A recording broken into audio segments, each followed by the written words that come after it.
शेर का संदेह। जंगल के राजा सिंहेंद्र अपनी ताकत के लिए मशहूर था, मगर उसे डर था कि उसकी रानी मोरा सिर्फ सुंदर है, समझदार नहीं। एक दिन उसने कहा, अगर तुम सच में मेरी बराबरी कर सकती हो तो इस जंगल के सबसे उलझे हुए मामले का हल बताओ। रानी मुस्कुराई, राजा, असली ताकत सही फैसले में है। राजा ने जंगल में न्याय की अदालत बुलाने का ऐलान कर दिया।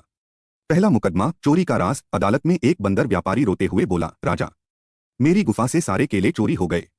दोषी गिलहरी को पकड़ा गया है। गिलहरी डरते हुए बोली, मैंने नहीं चुराए। सिंहेंद्र ने रानी से कहा, फैसला दो। रानी ने गहरी नजर से सबको देखा और बोली, किसी को सच बोलने पर मजबूर करने के लिए डर नहीं, दिमाग चाहिए। उसने जंगल के शिकारी पक्षी को आदेश दिया, केलों को आग के पास रखो। गिलहरी डर गई और अचानक चीख उठी, मत जलाओ, वो मेरे पेड़ में छुपे हैं। सच सामने आ गया। दूसरा केस, झूठा इल्जाम। अब एक हाथी पर इल्जाम था कि उसने हिरण के बच्चे को कुचल दिया। हाथी गुस्से में गरजा, मैं बेगुनाह हूं। जंगल में अफवाह फैल चुकी थी कि हाथी निर्दयी है। रानी मोहरा बोली, सिर्फ आंखों देखी गवाही पर भरोसा करना मूर्खता है। उसने जमीन पर पैरों के निशान जांचे और पाया कि कदमों के निशान उल्टे थे। किसी ने चालाकी से हाथी को फंसाया था। असल दोषी लकड़बग्घा निकला, जिसने बच्चा घायल करने के बाद पांव उल्टे घसीटे थे। जंगल दंग रह गया।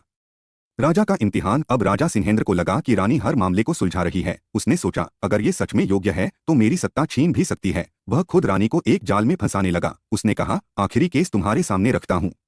अगर इसे सुलझा लिया तो तुम्हें आधा राज्य दे दूंगा। मामला, जंगल का सबसे खूबसूरत नीलम का ताज चोरी हो गया था, कोई सबूत नहीं। जीत। रानी ने सभा में कहा, चोर वही है जो सबसे ज्यादा डर के साथ सबसे शांत बैठा है। उसने सब जानवरों को घेरा। अचानक उसने देखा कि राजा सिंहेंद्र के पंजों पर नीला रंग लगा हुआ था। रानी ने कहा, राजन, आपने ही ताज छुपाया है।